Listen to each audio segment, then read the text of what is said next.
यथार्थ मोक्ष।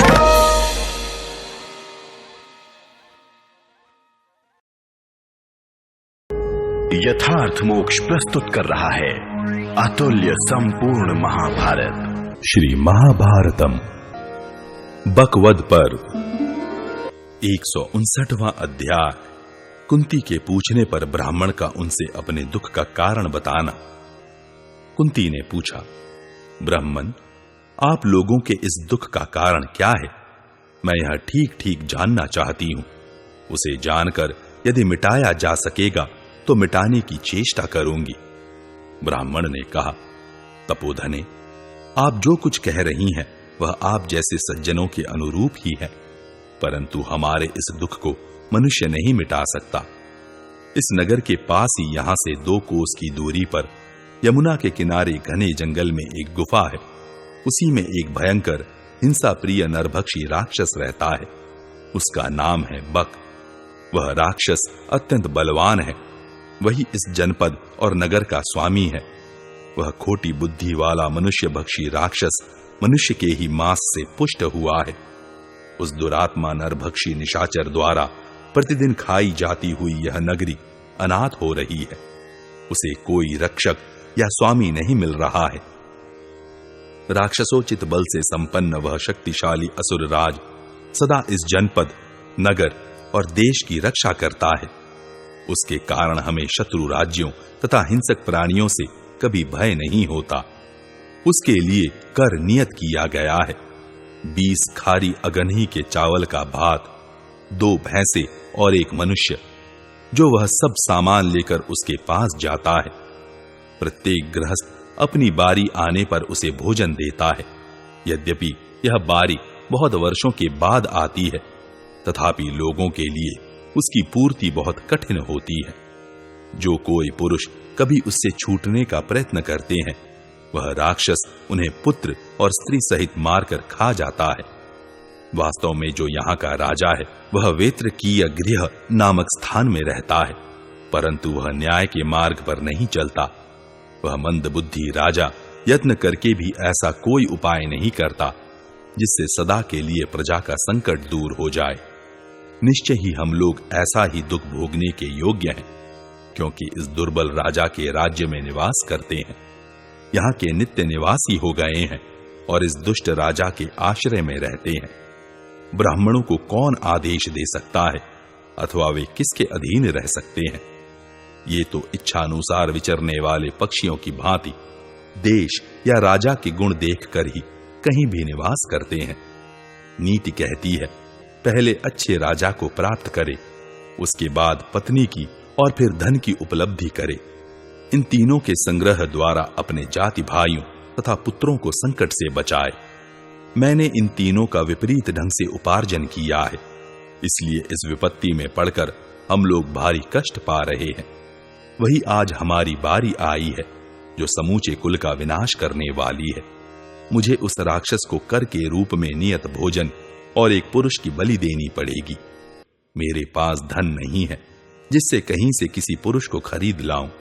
अपने सुहृदों एवं सगे संबंधियों को तो मैं कदापि उस राक्षस के हाथ में नहीं दे सकूंगा। उस निशाचर से छूटने का कोई उपाय मुझे नहीं दिखाई देता, अतः मैं अत्यंत दुस्तर दुख के महासागर में डूबा हुआ हूं। अब इन बांधव जनों के साथ ही मैं राक्षस के पास जाऊंगा, फिर वह नीच निशाचर एक ही साथ हम सबको खा जाएगा। इस प्रकार श्री महाभारत आदि पर्व के अंतर्गत बकवध पर्व में कुंती प्रश्न विषयक 159वां अध्याय पूरा हुआ। 160वां अध्याय कुंती और ब्राह्मण की बातचीत। कुंती बोली, ब्राह्मण, आपको अपने ऊपर आए हुए इस भय से किसी प्रकार विषाद नहीं करना चाहिए। इस परिस्थिति में उस राक्षस से छूटने का उपाय मेरी समझ में आ गया। आपके तो एक ही नन्हा सा पुत्र और एक ही तपस्विनी कन्या है, अतः इन दोनों का तथा आपकी पत्नी का भी वहां जाना मुझे अच्छा नहीं लगता। विप्रवर, मेरे 5 पुत्र हैं, उनमें से एक आपके लिए उस पापी राक्षस की बलि सामग्री लेकर चला जाएगा। ब्राह्मण ने कहा, मैं अपने जीवन की रक्षा के लिए किसी तरह ऐसा नहीं करूंगा। एक तो ब्राह्मण, दूसरे अतिथि के प्राणों का नाश मैं अपने तुच्छ स्वार्थ के लिए कराऊं, यह कदापि संभव नहीं है। ऐसा निंदनीय कार्य नीच और अधर्मी जनता में भी नहीं देखा जाता। उचित तो यह है कि ब्राह्मण के लिए स्वयं अपने को और अपने पुत्र को भी निछावर कर दे। इसी में मुझे अपना कल्याण समझना चाहिए तथा यही मुझे अच्छा लगता है। ब्रह्म हत्या और आत्महत्या में मुझे आत्महत्या ही श्रेष्ठ जान पड़ती है। ब्रह्म हत्या बहुत बड़ा पाप है, इस जगत में उससे छूटने का कोई उपाय नहीं है। अनजान में भी ब्रह्म हत्या करने की अपेक्षा मेरी दृष्टि में आत्महत्या कर लेना अच्छा है। कल्याणी, मैं स्वयं तो आत्महत्या की इच्छा करता नहीं, परंतु यदि दूसरों ने मेरा वध कर दिया तो उसके लिए मुझे कोई पाप नहीं लगेगा। यदि मैंने जानबूझकर ब्राह्मण का वध करा दिया तो वह बड़ा ही नीच और क्रूरतापूर्ण कर्म होगा। उससे छुटकारा पाने का कोई उपाय मुझे नहीं सूझता। घर पर आए हुए तथा शरणार्थी का त्याग और अपनी रक्षा के लिए याचना करने वाले का वध, यह विद्वानों की राय में अत्यंत क्रूर एवं निंदित कर्म है। आपद धर्म के ज्ञाता प्राचीन महात्माओं ने कहा है कि किसी प्रकार भी क्रूर एवं निंदित कर्म नहीं करना चाहिए। अतः आज अपनी पत्नी के साथ स्वयं मेरा विनाश हो जाए, यह श्रेष्ठ है, किंतु ब्राह्मण वध की अनुमति मैं कदापि नहीं दे सकता। कुंती बोली, ब्राह्मण, मेरा भी यह स्थिर विचार है कि ब्राह्मणों की रक्षा करनी चाहिए। यों तो मुझे भी अपना कोई पुत्र अप्रिय नहीं है, चाहे मेरे 100 पुत्र ही क्यों ना हो, किंतु वह राक्षस मेरे पुत्र का विनाश करने में समर्थ नहीं है, क्योंकि मेरा पुत्र पराक्रमी, मंत्र सिद्ध और तेजस्वी है। मेरा यह निश्चित विश्वास है कि वह सारा भोजन राक्षस के पास पहुंचा देगा और उससे अपने आप को भी छुड़ा लेगा। मैंने पहले भी बहुत से बलवान और विशालकाय राक्षस देखे हैं जो मेरे वीर पुत्र से भिड़कर अपने प्राणों से हाथ धो बैठे हैं, परंतु ब्राह्मण, आपको किसी से भी किसी तरह यह बात कहनी नहीं चाहिए, नहीं तो लोग मंत्र सीखने के लोभ से कौतूहलवश मेरे पुत्रों को तंग करेंगे, और यदि मेरा पुत्र गुरु की आज्ञा लिए बिना अपना मंत्र किसी को सिखा देगा तो वह सीखने वाला मनुष्य उस मंत्र से वैसा कार्य नहीं कर सकेगा जैसा मेरा पुत्र कर लेता है। इस विषय में साधु पुरुषों का ऐसा ही मत है। कुंती देवी के यों कहने पर पत्नी सहित वह ब्राह्मण बहुत प्रसन्न हुआ और उसने कुंती के अमृत तुल्य जीवनदायक मधुर वचनों की बड़ी प्रशंसा की। तदनंतर कुंती और ब्राह्मण ने मिलकर वायुनंदन भीमसेन से कहा, तुम यह काम कर दो। भीमसेन ने उन दोनों से तथास्तु कहा। इस प्रकार श्री महाभारत आदि पर्व के अंतर्गत बकवध पर्व में भीम के द्वारा बकवध की स्वीकृति विषयक 160वां अध्याय पूरा हुआ। 161वां अध्याय भीमसेन को राक्षस के पास भेजने के विषय में युधिष्ठिर और कुंती की बातचीत। वैशंपायन जी कहते हैं, जनमेजय, जब भीमसेन ने यह प्रतिज्ञा कर ली कि मैं इस कार्य को पूरा करूंगा, उसी समय वे सब पांडव भिक्षा लेकर वहां आए। पांडुनंदन युधिष्ठिर ने भीमसेन की आकृति से ही समझ लिया कि आज ये कुछ करने वाले हैं। फिर उन्होंने एकांत में अकेले बैठकर माता से पूछा। युधिष्ठिर बोले, मां, ये भयंकर पराक्रमी भीमसेन कौन सा कार्य करना चाहते हैं? वे आपकी राय से अथवा स्वयं ही कुछ करने को उतारू हो रहे हैं? कुंती ने कहा, बेटा, शत्रुओं को संतप्त करने वाला भीमसेन मेरी ही आज्ञा से ब्राह्मण के हित के लिए तथा संपूर्ण नगर को संकट से छुड़ाने के लिए आज एक महान कार्य करेगा। युधिष्ठिर ने कहा, मां, आपने यह असह्य और दुष्कर साहस क्यों किया? साधु पुरुष अपने पुत्र के परित्याग को अच्छा नहीं बताते। दूसरे के बेटे के लिए आप अपने पुत्र को क्यों त्याग देना चाहती हैं? पुत्र का त्याग करके आपने लोक और वेद दोनों के विरुद्ध कार्य किया है। जिसके बाहुबल का भरोसा करके हम सब लोग सुख से सोते हैं और नीच शत्रुओं ने जिस राज्य को हड़प लिया है उसको पुनः वापस लेना चाहते हैं। जिस अमित तेजस्वी वीर के पराक्रम का चिंतन करके शकुनी सहित दुर्योधन को दुख के मारे सारी रात नींद नहीं आती थी, जिस वीर के बल से हम लोग लाक्षागृह तथा दूसरे पापपूर्ण अत्याचारों से बच पाए और दुष्ट पुरोचन भी मारा गया, जिसके बल पराक्रम का आश्रय लेकर हम लोग धृतराष्ट्र पुत्रों को मारकर धन धान्य से संपन्न इस पृथ्वी को अपने अधिकार में आई हुई ही मानते हैं, उस बलवान पुत्र के त्याग का निश्चय आपने किस बुद्धि से किया है? क्या आप अनेक दुखों के कारण अपनी चेतना खो बैठी हैं? आपकी बुद्धि लुप्त हो गई है। कुंती ने कहा, युधिष्ठिर, तुम्हें भीमसेन के लिए चिंता नहीं करनी चाहिए। मैंने जो यह निश्चय किया है वह बुद्धि की दुर्बलता से नहीं किया है। बेटा, हम लोग यहां इस ब्राह्मण के घर में बड़े सुख से रहे हैं। धृतराष्ट्र के पुत्रों को हमारी कानों कान खबर नहीं होने पाई है। इस घर में हमारा इतना सत्कार हुआ है कि हमने अपने पिछले दुख और क्रोध को भुला दिया है। पार्थ, ब्राह्मण के इस उपकार से उऋण होने का यही एक उपाय मुझे दिखाई दिया। मनुष्य वही है जिसके प्रति किया हुआ उपकार नष्ट न हो। दूसरा मनुष्य उसके लिए जितना उपकार करे उससे कई गुना अधिक प्रत्युपकार स्वयं उसके प्रति करना चाहिए। मैंने उस दिन लाक्षागृह में भीमसेन का महान पराक्रम देखा तथा हिडिंब वध की घटना भी मेरी आंखों के सामने हुई। इससे भीमसेन पर मेरा पूरा विश्वास हो गया है। भीम का महान बाहुबल 10,000 हाथियों के समान है, जिससे वह हाथी के समान बलशाली तुम सब भाइयों को वारणावत नगर से ढोकर लाया है। भीमसेन के समान बलवान दूसरा कोई नहीं है। वह युद्ध में सर्वश्रेष्ठ वज्रपाणी इंद्र का भी सामना कर सकता है। पहले की बात है, जब वह नवजात शिशु के रूप में था, उसी समय मेरी गोद से छूटकर पर्वत के शिखर पर गिर पड़ा था। जिस चट्टान पर यह गिरा वह इसके शरीर की गुरुता के कारण चूर चूर हो गई थी। अतः पांडुनंदन, मैंने भीमसेन के बल को अपनी बुद्धि से भलीभांति समझकर तब ब्राह्मण के शत्रु रूपी राक्षस से बदला लेने का निश्चय किया है। मैंने न लोभ से, न अज्ञान से और न मोह से ऐसा विचार किया है, अपितु बुद्धि के द्वारा खूब सोच समझकर विशुद्ध धर्मानुकूल निश्चय किया है। युधिष्ठिर, मेरे इस निश्चय से दोनों प्रयोजन सिद्ध हो जाएंगे। एक तो ब्राह्मण के यहां निवास करने का ऋण चुक जाएगा और दूसरा लाभ यह है कि ब्राह्मण और पुरवासियों की रक्षा होने के कारण महान धर्म का पालन हो जाएगा।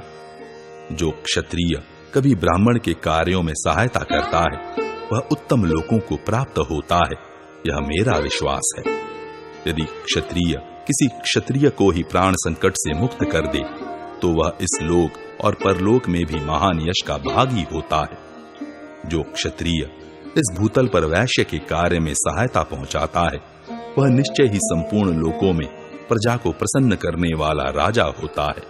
इसी प्रकार जो राजा अपनी शरण में आए हुए शूद्र को प्राण संकट से बचाता है वह इस संसार में उत्तम धन धान्य से संपन्न एवं राजाओं द्वारा सम्मानित श्रेष्ठ कुल में जन्म लेता है।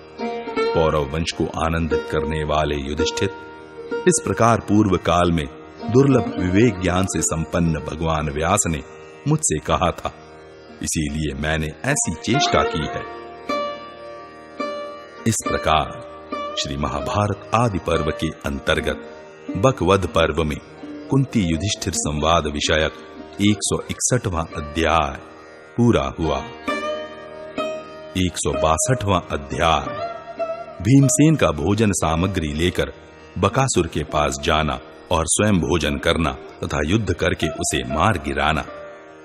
युधिष्ठिर बोले, मां, आपने समझ बूझकर जो कुछ निश्चय किया है वह सब उचित है। आपने संकट में पड़े हुए ब्राह्मण पर दया करके ही ऐसा विचार किया है। निश्चय ही भीमसेन उस राक्षस को मारकर लौट आएंगे, क्योंकि आप सर्वथा ब्राह्मण की रक्षा के लिए ही उस पर इतनी दयालु हुई हैं। आपको यत्न पूर्वक ब्राह्मण पर अनुग्रह तो करना ही चाहिए, किंतु ब्राह्मण से यह कह देना चाहिए कि वे इस प्रकार मौन रहें कि नगर निवासियों को यह बात मालूम न होने पाए। वैशंपायन जी कहते हैं, जन्मेजय, ब्राह्मण के निमित्त युधिष्ठिर से इस प्रकार सलाह करके कुंती देवी ने भीतर जाकर समस्त ब्राह्मण परिवार को सांत्वना दी। तदनंतर रात बीतने पर पांडुनंदन भीमसेन भोजन सामग्री लेकर उस स्थान पर गए जहां वह नरभक्षी राक्षस रहता था। बक राक्षस के वन में पहुंचकर महाबली पांडु कुमार भीमसेन उसके लिए लाए हुए अन्न को स्वयं खाते हुए राक्षस का नाम ले लेकर उसे पुकारने लगे। भीम के इस प्रकार पुकारने से वह राक्षस कुपित हो उठा और अत्यंत क्रोध में भरकर जहां भीमसेन बैठकर भोजन कर रहे थे वहां आया। उसका शरीर बहुत बड़ा था। वह इतने महान वेग से चलता था मानो पृथ्वी को विदीर्ण कर देगा। उसकी आंखें रोष से लाल हो रही थी। आकृति बड़ी विकराल जान पड़ती थी। उसके दाढ़ी, मूंछ और सिर के बाल लाल रंग के थे। मुंह का फैलाव कानों के समीप तक था। कान भी शंकु के समान लंबे और नुकीले थे। बड़ा भयानक था वह राक्षस। उसने भौहें ऐसी टेढ़ी कर रखी थी कि वहां 3 रेखाएं उभड़ आई थी और वह दांतों से ओठ चबा रहा था। भीमसेन को वह अन्न खाते देख राक्षस का क्रोध बहुत बढ़ गया और उसने आंखें तरेर कर कहा, यमलोक में जाने की इच्छा रखने वाला यह कौन दुर्बुद्धि मनुष्य है जो मेरी आंखों के सामने मेरे ही लिए तैयार करके लाए हुए इस अन्न को स्वयं खा रहा है। भारत, उसकी बात सुनकर भीमसेन मानो जोर जोर से हंसने लगे और उस राक्षस की अवहेलना करते हुए मुंह फेर कर खाते ही रह गए। अब तो वह नरभक्षी राक्षस भीमसेन को मार डालने की इच्छा से भयंकर गर्जना करता हुआ दोनों हाथ ऊपर उठाकर उनकी ओर दौड़ा। तो भी शत्रु वीरों का संहार करने वाले पांडुनंदन भीमसेन उस राक्षस की ओर देखते हुए उसका तिरस्कार करके उस अन्न को खाते ही रहे। तब उसने अत्यंत अमर्ष में भरकर कुंती नंदन भीमसेन के पीछे खड़े हो अपने दोनों हाथों से उनकी पीठ पर प्रहार किया। इस प्रकार बलवान राक्षस के दोनों हाथों से भयानक चोट खाकर भी भीमसेन ने उसकी ओर देखा तक नहीं। वे भोजन करने में ही संलग्न रहे। तब उस बलवान राक्षस ने पुनः अत्यंत कुपित हो एक वृक्ष उखाड़कर भीमसेन को मारने के लिए फिर उन पर धावा किया। तदनंतर नरश्रेष्ठ महाबली भीमसेन ने धीरे धीरे वह सब अन्न खाकर आचमन करके मुंह हाथ धो लिए। फिर वे अत्यंत प्रसन्न हो युद्ध के लिए डट गए। जन्मेजय, कुपित राक्षस के द्वारा चलाए हुए उस वृक्ष को पराक्रमी भीमसेन ने बाएं हाथ से हंसते हुए से पकड़ लिया। तब उस बलवान निशाचर ने पुनः बहुत से वृक्षों को उखाड़ा और भीमसेन पर चला दिया। पांडुनंदन भीम ने भी उस पर अनेक वृक्षों द्वारा प्रहार किया। महाराज, नरराज तथा राक्षस राज वह भयंकर वृक्ष युद्ध उस वन के समस्त वृक्षों के विनाश का कारण बन गया। तदनंतर बकासुर ने अपना नाम सुनाकर महाबली पांडुनंदन भीमसेन की ओर दौड़कर दोनों बाहों से उन्हें पकड़ लिया। महाबाहु बलवान भीमसेन ने भी उस विशाल भुजाओं वाले राक्षस को दोनों भुजाओं से कसकर छाती से लगा लिया और बलपूर्वक उसे इधर उधर खींचने लगे। उस समय बकासुर उनके बाहुपाश से छूटने के लिए छटपटा रहा था। भीमसेन उस राक्षस को खींचते थे तथा राक्षस भीमसेन को खींच रहा था। उस खींचा खींची में वह नरभक्षी राक्षस बहुत थक गया। उन दोनों के महान वेग से धरती जोर से कांपने लगी। उन दोनों ने उस समय बड़े बड़े वृक्षों के भी टुकड़े टुकड़े कर डाले। उस नरभक्षी राक्षस को कमजोर पड़ते देख भीमसेन उसे पृथ्वी पर पटक कर रगड़ने और दोनों घुटनों से मारने लगे। तदनंतर उन्होंने अपने एक घुटने से बलपूर्वक राक्षस की पीठ दबाकर दाहिने हाथ से उसकी गर्दन पकड़ ली और बाएं हाथ से कमर का लंगोट पकड़कर उस राक्षस को दोहरा मोड़ दिया। उस समय वह बड़ी भयानक आवाज में चीत्कार कर रहा था। राजन, भीमसेन के द्वारा उस घोर राक्षस की जब कमर तोड़ी जा रही थी, उस समय उसके मुख से खून गिरा। इस प्रकार श्री महाभारत आदि पर्व के अंतर्गत बकवध पर्व में बकासुर और भीमसेन का युद्ध विषयक 162वां अध्याय पूरा हुआ। 163वां अध्याय बकासुर के वध से राक्षसों का भयभीत होकर पलायन और नगर निवासियों की प्रसन्नता। वैशंपायन जी कहते हैं, राजन, पसली की हड्डियों के टूट जाने पर पर्वत के समान विशालकाय बकासुर भयंकर चीत्कार करके प्राण रहित हो गया। जनमेजय, उस चीत्कार से भयभीत हो उस राक्षस के परिवार के लोग अपने सेवकों के साथ घर से बाहर निकल आए।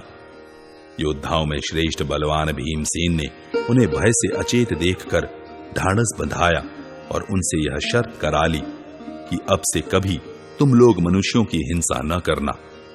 जो हिंसा करेंगे उनका शीघ्र ही इसी प्रकार वध कर दिया जाएगा। भारत, भीम की यह बात सुनकर उन राक्षसों ने एवमस्तु कहकर वह शर्त स्वीकार कर ली।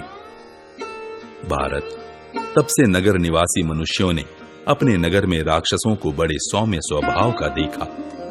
तदनंतर भीमसेन ने उस राक्षस की लाश उठाकर नगर के दरवाजे पर गिरा दी और स्वयं दूसरों की दृष्टि से अपने को बचाते हुए चले गए। भीमसेन के बल से बकासुर को पछाड़ा एवं मारा गया देख उस राक्षस के कुटुंबीजन भय से व्याकुल हो इधर उधर भाग गए। उस राक्षस को मारने के पश्चात भीमसेन ब्राह्मण के उसी घर में गए तथा वहां उन्होंने राजा युधिष्ठिर से सारा वृत्तांत ठीक ठीक कह सुनाया। तत्पश्चात जब सवेरा हुआ और लोग नगर से बाहर निकले, तब उन्होंने देखा बकासुर खून से लथपथ हो पृथ्वी पर मरा पड़ा है।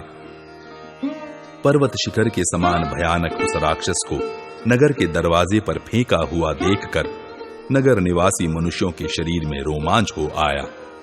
राजन, उन्होंने एक चक्रा नगरी में जाकर नगर भर में यह समाचार फैला दिया।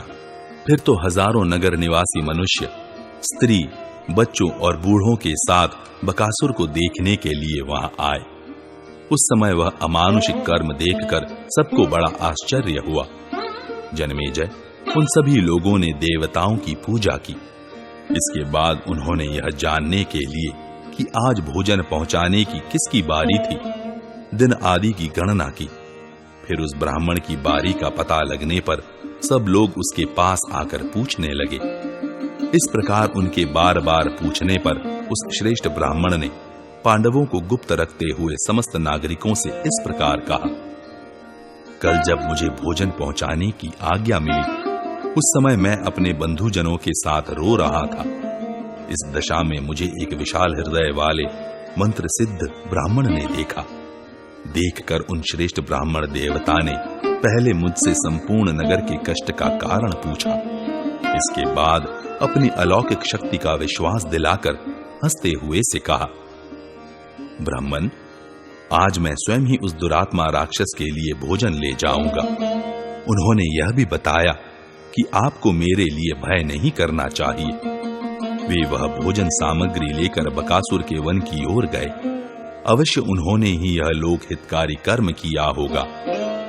तब तो वे सब ब्राह्मण, क्षत्रिय, वैश्य और शूद्र आश्चर्यचकित हो आनंद में निमग्न हो गए।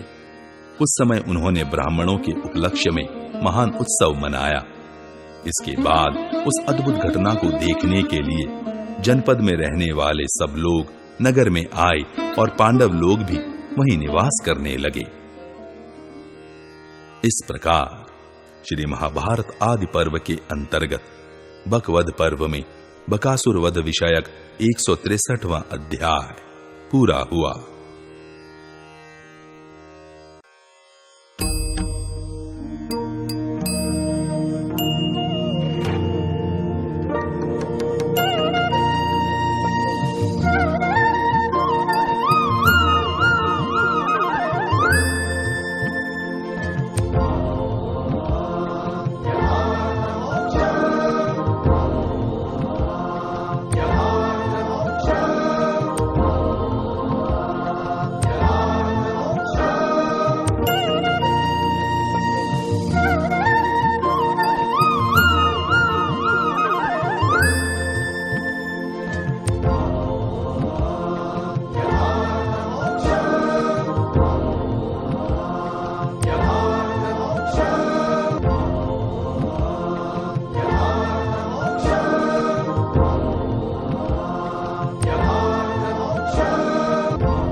यथार्थ मोक्ष।